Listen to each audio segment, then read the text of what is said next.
Now, I don't know if you heard this, but James Gunn's been in the news lately. No. Yeah, it's true. What's that? Ray's never heard of James Gunn. It's never happened. So James Gunn's been in the news lately, and he's again, when you have a guy who's the head of a studio, who is active on social media, there's going to be a lot of things to talk about. And, he's made some really interesting comments online lately about how Ben Affleck is going to be directing a DC movie at some point, about his conversations with both Henry Cavill and Dwayne "The Rock" Johnson and all that kind of stuff. Well, somebody online decided to ask James Gunn about the possibility of maybe seeing Deathstroke. And James Gunn decided to respond to this person about Deathstroke. In his tweet, a user named Jared wrote to James Gunn and simply asked him, any plans for Deathstroke in the DCU?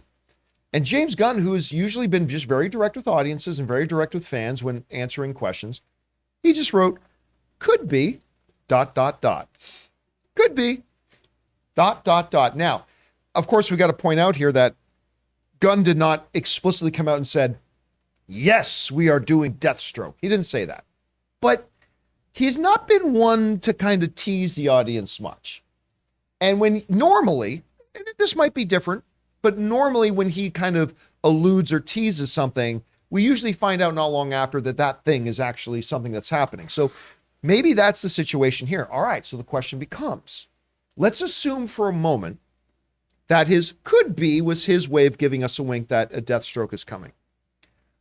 Well, the DCU did have a Deathstroke ready to go in Joe Manganiello. Now, I say ready to go and not actually in it because he had a scene. I mean, it's just, they never really did use him. It was kind of a throwaway scene, but damn, he did look good as Slade, didn't he?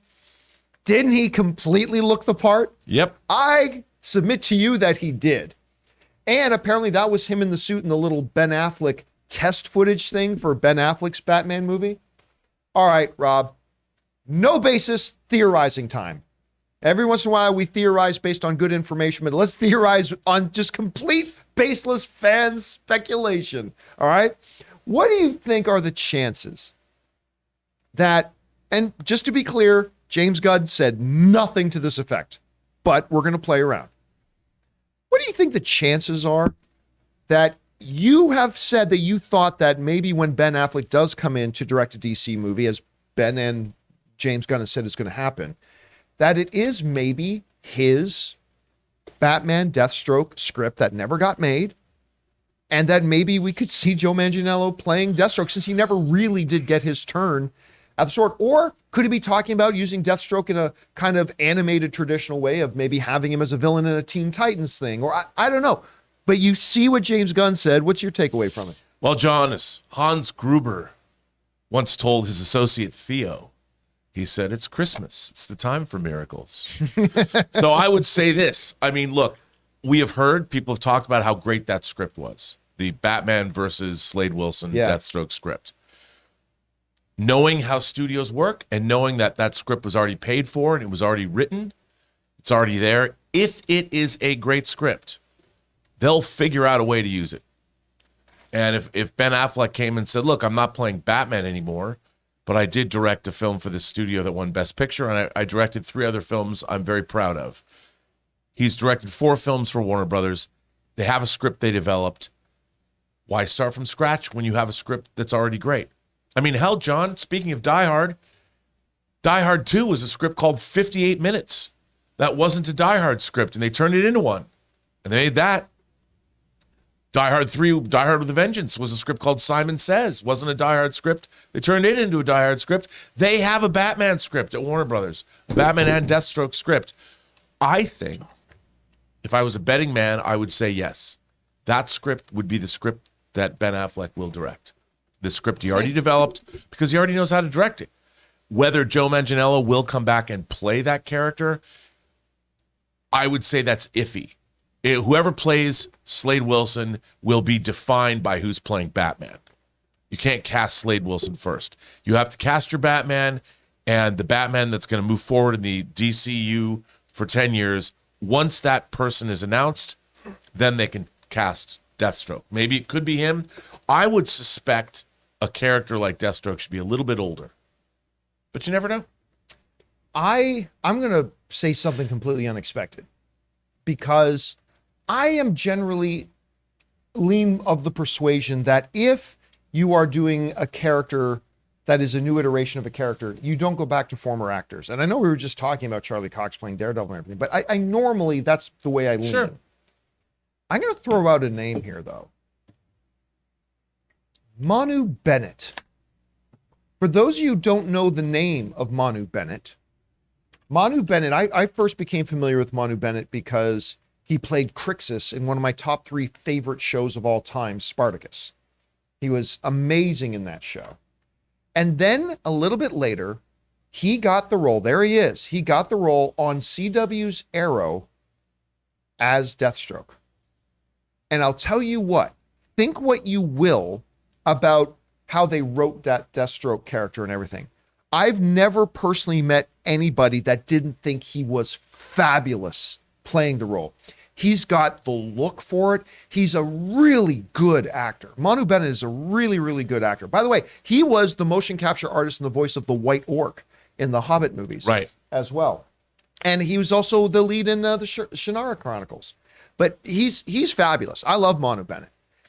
And you take him, again, I'm not saying get the CW Deathstroke. I'm not saying that. But I'm saying forget that.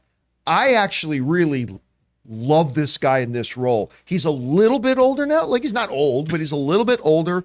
He's in wicked physical condition. He can do all the action and moves, everything himself. He's totally trained.